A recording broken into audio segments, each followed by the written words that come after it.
Both pilots were dead in their seats when she woke up from sleep in row 12.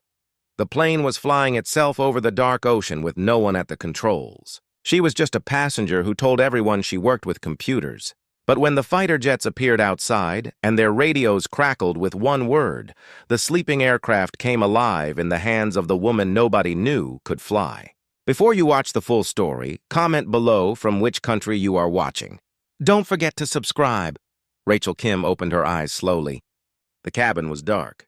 Most passengers were sleeping under thin blankets. The flight from Tokyo to Los Angeles was halfway done. She had been asleep for 3 hours. Something felt wrong. Rachel had flown enough to know what normal felt like. The sound of engines, the small movements of air, the way a plane breathes when everything is working right. This was not right. She sat up in seat 12A and looked around. The cabin was quiet, too quiet. The flight attendants were not moving around. No one was serving drinks or checking on passengers. She could see one attendant sleeping in a jump seat near the front. Another was in the galley with her head down on the counter. Rachel frowned. Flight attendants did not all sleep at the same time. That was not how it worked. She pressed the call button above her seat. Nothing happened. No light, no sound. She pressed it again. Still nothing. The woman next to her in 12B was sleeping. The man across the aisle was sleeping. Everyone was sleeping. Rachel felt her heart start to beat faster. She unbuckled her seatbelt and stood up. Her legs felt strange, heavy, like she had been drugged. The thought hit her hard. Something in the air. Carbon monoxide, maybe. Or a pressure leak that was making everyone pass out. She walked toward the front of the plane. Her head was foggy, but she pushed through it. She had to get to the cockpit. Had to see if the pilots were okay. The flight attendant in the jump seat did not move when Rachel passed. Rachel shook her shoulder. "Hey, wake up." No response. The attendant was breathing but would not wake up. Rachel kept moving. She reached the cockpit door. It was closed, locked. She knocked hard. "Hello, Captain? Anyone there?" No answer. She knocked again, louder. "I need you to open the door." Silence. Rachel looked at the keypad next to the door. After 9/11, cockpit doors were made stronger. Locked from the inside, passengers could not get in. Even flight attendants needed a code to enter. But Rachel knew something most passengers did not know. She knew that if the pilots were unable to respond, there was an emergency code that would open the door after a delay. It gave the pilots time to refuse entry if there was a hijacking, but if they did nothing, the door would open. She had learned this during her years in the Air Force. During the time when she flew fighters and transport planes and learned every detail about aircraft systems because her life depended on knowing. But that was a long time ago, before she left the military, before she became someone else. Rachel entered the emergency code on the keypad. A light blinked. She waited 30 seconds. The door lock clicked open. She pushed the door and stepped into the cockpit. Both pilots were slumped in their seats, not moving. Rachel checked the captain first. His pulse was there but weak. He was breathing but unconscious. The first officer was the same. Both alive but completely out. She looked at the instrument panel. The autopilot was turned on. The plane was flying itself at 37,000 feet, heading east over the Pacific Ocean. Everything looked normal except the 2 unconscious men who were supposed to be flying. Rachel pulled out her phone. No signal. They were too far over the ocean. She looked for the radio controls. She had to call for help. She found the radio and pressed the transmit button. "Mayday, Mayday. This is Japan Airlines Flight 284. Both pilots are unconscious. I need immediate assistance." She released the button and waited. Static. Then a voice came back, professional but urgent. "Flight 284, this is Los Angeles Center. Say again your last transmission. Los Angeles Center, both pilots on this aircraft are unconscious. Multiple passengers and crew are also unconscious. I believe we have a contamination event in the cabin. I need help now." There was a pause. "Flight 284, who is speaking? Are you qualified to fly the aircraft?" Rachel hesitated. She had not told anyone about her past in years. She flew commercial under her civilian name, worked as a software consultant, lived a quiet life where no one knew she used to wear a uniform and fly missions that were still classified. But 280 people were on this plane, and if she did not do something, they were all going to die. Los Angeles Center. My name is Rachel Kim, former Air Force pilot. Call sign Nightfall. I can fly this plane, but I need your help. Another pause, longer this time. Then a different voice came on, older, more commanding. Nightfall, this is Colonel Matthews at Los Angeles Center. I have your service record pulling up now. You flew C-17s and did some fighter training. Is that correct? Yes, sir. 6 years active duty. I can handle this aircraft. Copy that. We are declaring an emergency. I'm going to walk you through everything. First, can you tell me the condition of the passengers? Rachel looked back through the open cockpit door. Most appear to be unconscious or heavily sedated, breathing but unresponsive. I woke up about 10 minutes ago. I think whatever affected them is wearing off on me. Understood. We are sending emergency response aircraft to your position. Stay calm. We will get you through this. Rachel sat down in the captain's seat. She had never flown a commercial airliner before. She had flown military transport planes that were similar in some ways, but this was different. Bigger, more complex, and full of civilians who were depending on her. She put her hands on the controls. They felt familiar and foreign at the same time. Los Angeles Center, I am in the captain's seat. What do you need me to do first? Check your oxygen systems. Make sure you have clean air in the cockpit. Rachel found the oxygen controls and checked them. Oxygen is flowing. Masks are available if needed. Good. Now check your fuel level and current position. Rachel scanned the instruments. She found the fuel gauges and the navigation display. Fuel is at 60%. Position shows we are about 800 miles west of Los Angeles. Current heading is 090 degrees. Copy that. You are on course. Keep current altitude and heading. We are working with the FAA and getting you priority clearance for landing at LAX. Understood.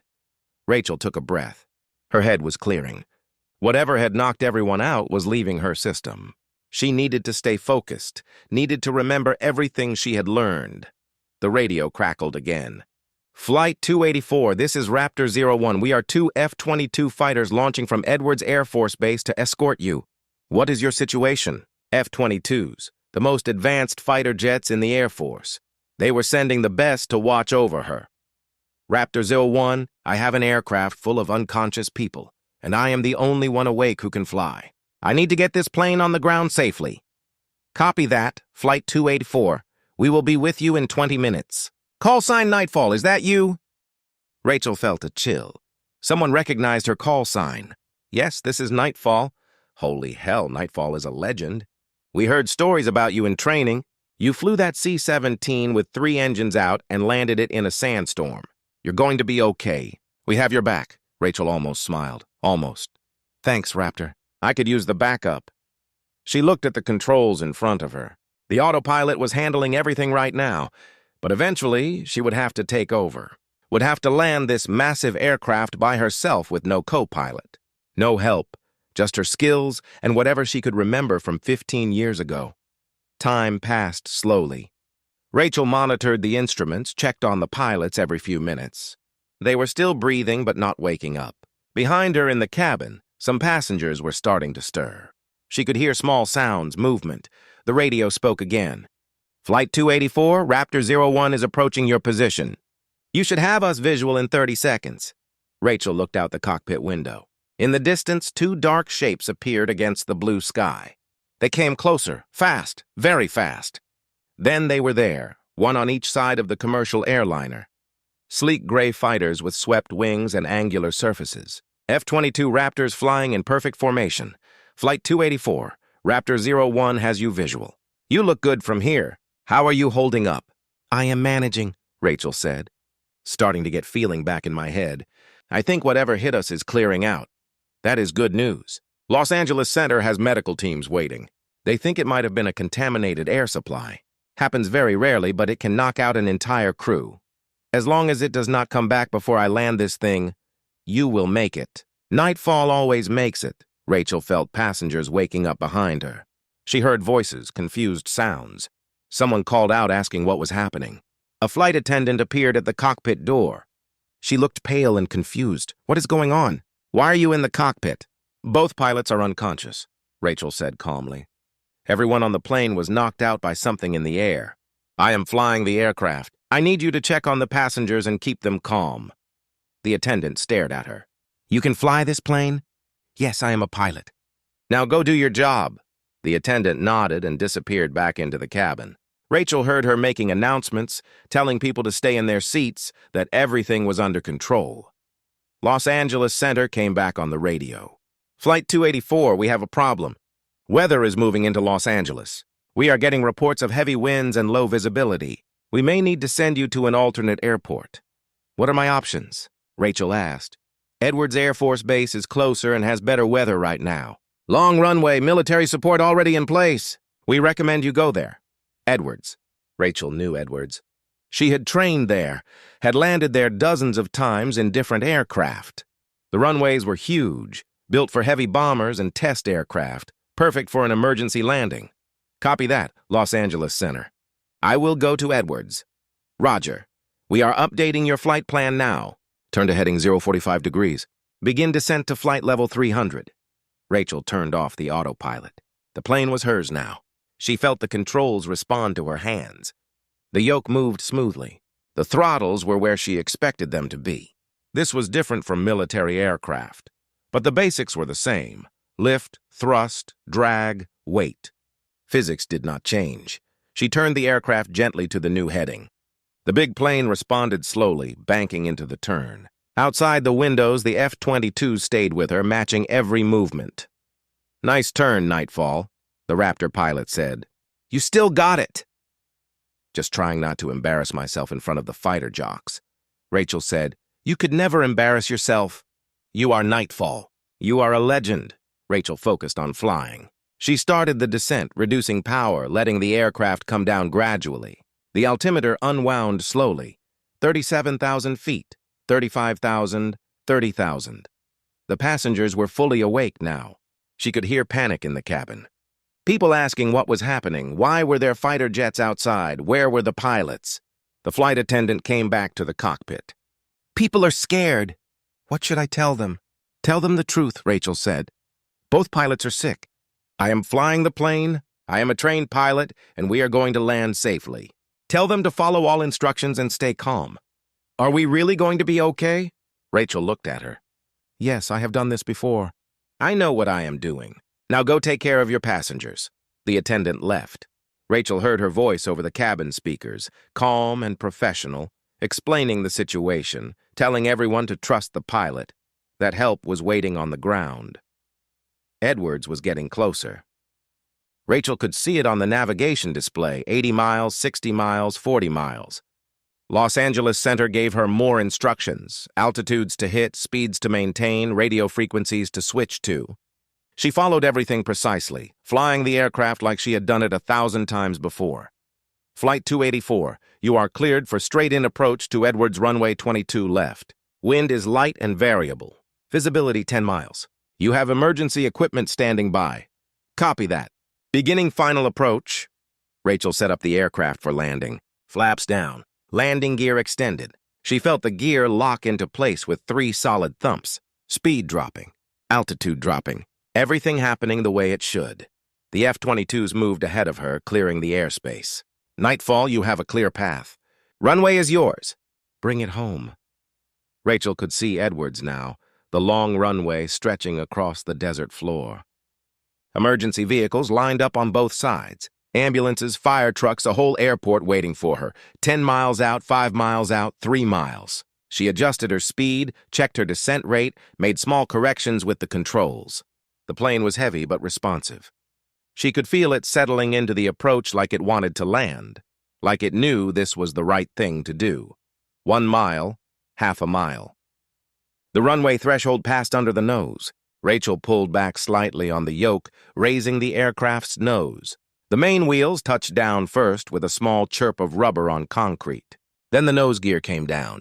They were on the ground. Rachel turned on the thrust reversers, applied the brakes. The big aircraft slowed down smoothly, bleeding off speed, rolling down the center line of the runway like it was a normal landing on a normal day. She brought the plane to a stop halfway down the runway. For a moment, she just sat there, hands still on the controls, breathing hard. Flight 284, welcome to Edwards. That was a perfect landing, the tower said. Outside, the emergency vehicles were racing toward the aircraft. The F-22s flew overhead, wings tilted in salute, then climbed away into the blue sky. Rachel shut down the engines and opened the cockpit door. Paramedics were already coming up the stairs. They went straight to the unconscious pilots, checking vitals, preparing to move them. The passengers were standing up, looking out the windows, some crying, some hugging each other. The flight attendant came to Rachel and hugged her tight. "You saved us." "Thank you," Rachel nodded. She was tired. Her whole body was shaking now that it was over. Outside on the tarmac, a military car pulled up. An officer got out. He was tall, gray-haired, wearing a uniform covered in medals. He walked up the aircraft stairs and into the cabin. He found Rachel and saluted. "Major Kim, I am General Bradley, base commander. That was the most incredible thing I have ever seen. You just landed a commercial airliner by yourself with no training on the aircraft type.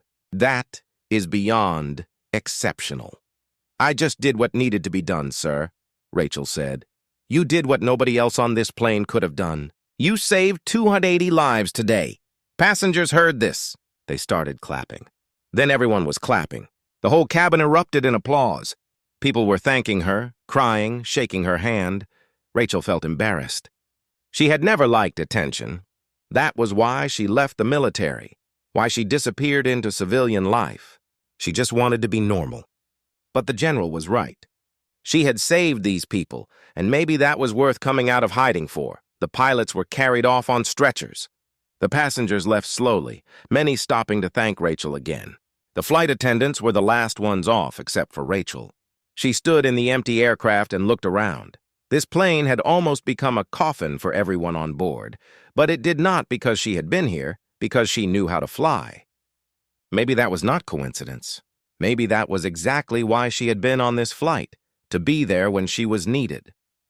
The general was waiting for her at the bottom of the stairs. "The Air Force could use someone like you again. We have a shortage of experienced pilots. People with your skills are rare." Rachel looked at him. "I left for a reason, sir. I needed to step away. I understand, but consider this. Today proved that you cannot walk away from who you are. You are a pilot. It is in your blood. And when people needed you, you answered. That is not something you can retire from." Rachel thought about it, about the feeling of having the controls in her hands again, the focus required to land safely, the satisfaction of bringing everyone home. Maybe he was right. Maybe she had been hiding from herself. "I will think about it," she said. "That is all I ask." The general handed her his card. "Call me when you are ready. We need pilots like you. The Air Force needs Nightfall." 3 months later, Rachel Kim returned to active duty. She flew transport missions, trained new pilots, and became an instructor in emergency procedures. She never hid who she was again. And sometimes when she flew at night, she would look out at the stars and remember the day she landed alone. The day the F-22s whispered her call sign. The day she realized she was exactly who she was always meant to be. Nightfall, the pilot who could fly anything. The legend who came back when the world needed her most, because some people are born to fly, and you cannot keep them on the ground forever.